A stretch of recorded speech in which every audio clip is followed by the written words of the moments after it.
Hey, happy Sunday. So I have a new video for you guys today. It's not technically a car video, but I figured let's do the video from inside the car. We do have something new for the car coming, but I don't want to talk about that yet. We'll talk about it this week coming up. If the part gets here, we'll talk about it then. I don't want to give it away. But let's look at this real quick. So this is the OEM steering wheel that came with the car. It's the button kind that a lot of people don't like. I'll tell you what I don't like about the buttons. What I don't like about the buttons is you press in to shift up and you press behind it to shift down. But it can be confusing. Like if you got the wheel turned and you're driving, you can accidentally press one of these. And I've done it a couple times. Fortunately, I haven't done anything bad.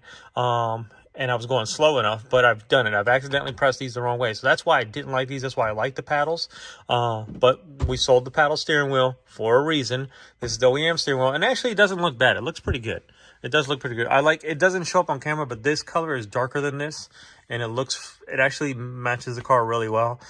For some reason, whatever, when I use these, though, versus the paddles, these shift faster. I don't know why. I've looked in all the forums and there's no reason for them to shift faster. There's no software that goes to them.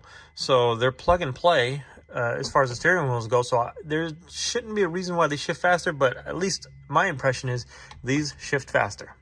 So that's all I'm going to say about that. So happy Sunday. You know, Sunday is an inspirational day in the United States. So whatever religion you believe in, I'm religious, but I keep it personal to myself.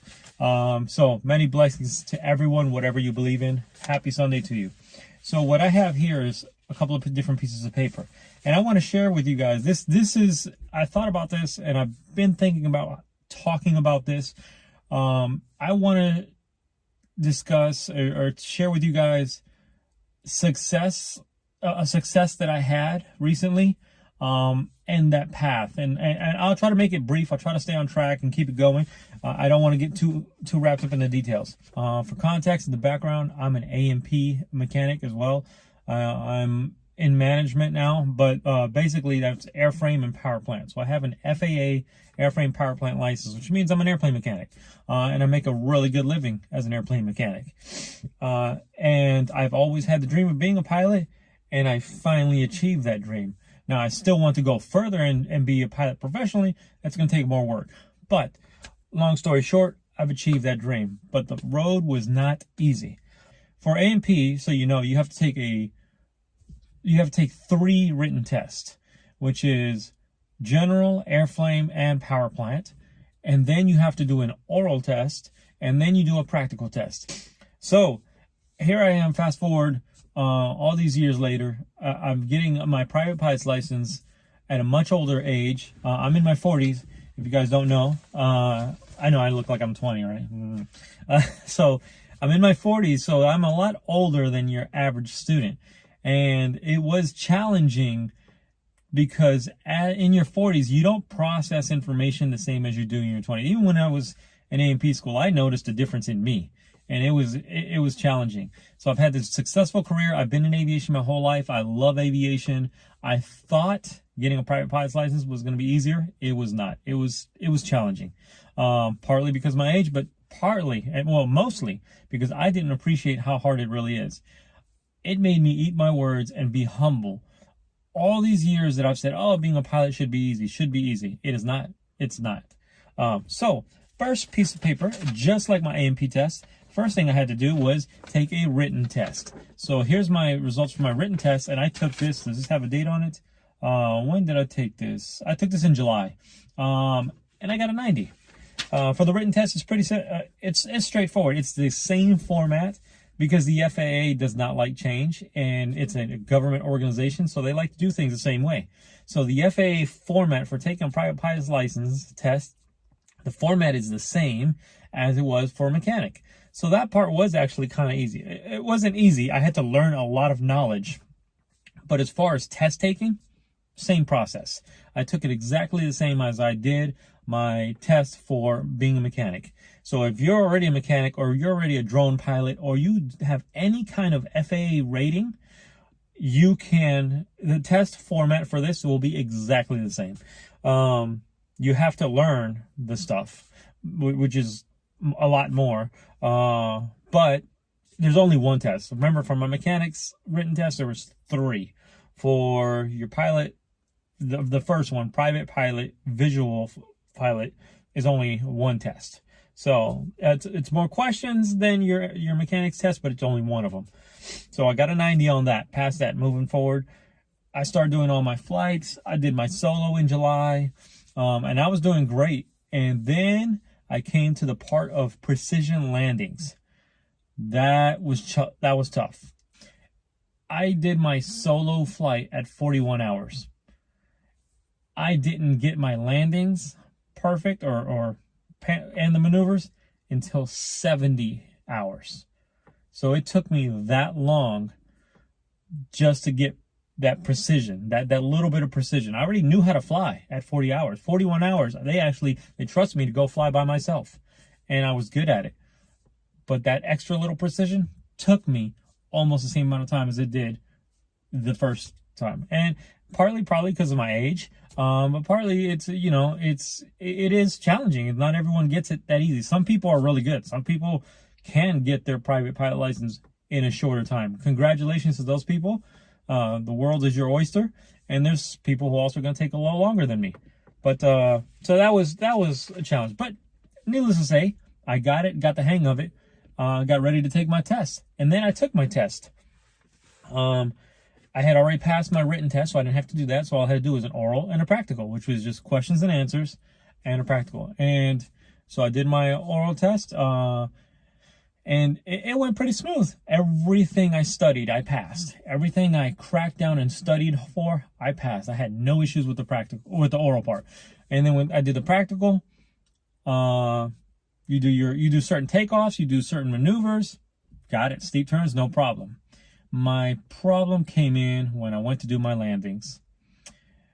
I went to do my landings, and by the time I was going to go do my landings, it was 2 o'clock in the afternoon. It was 95 degrees. There's heat thermals of rising air and turbulence and all that kind of stuff.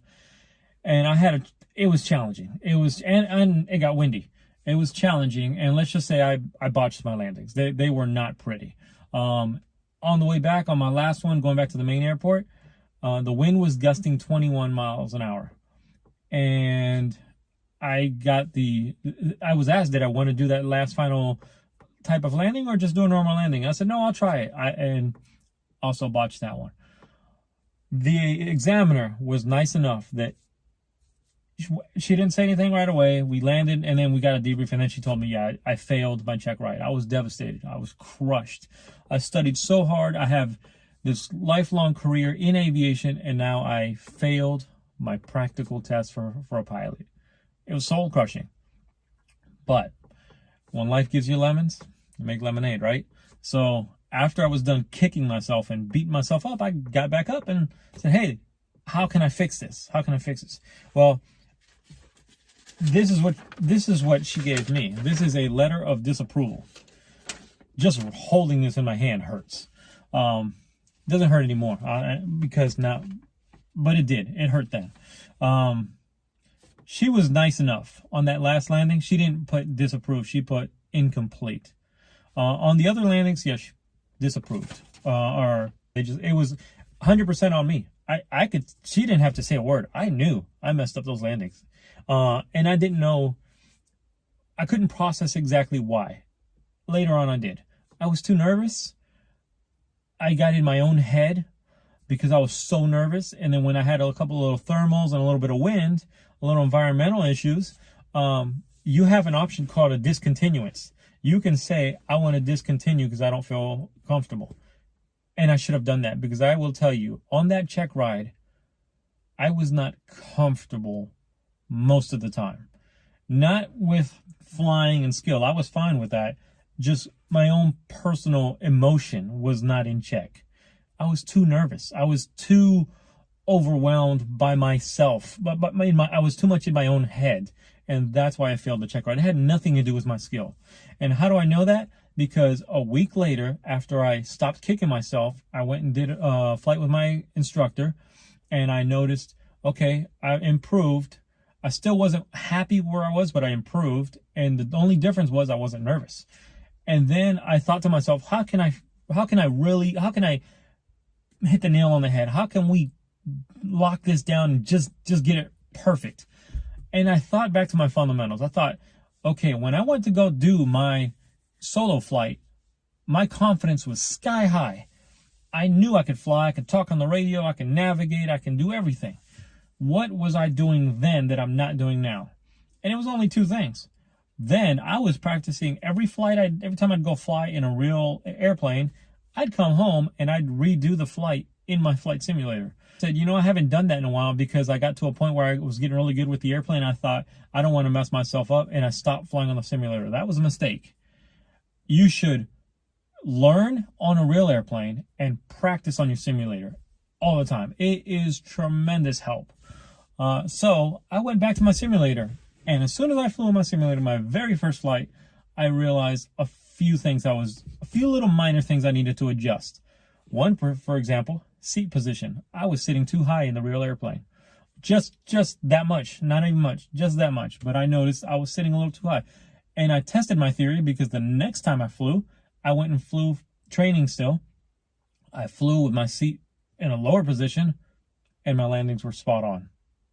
And I was like, okay, let's confirm this. Let's have some consistency. So we finished that day, and then I got a date to do a check ride, and I said to retest just those things I missed. So I told my instructor, I said, listen, I know you say I'm good. I know I'm good.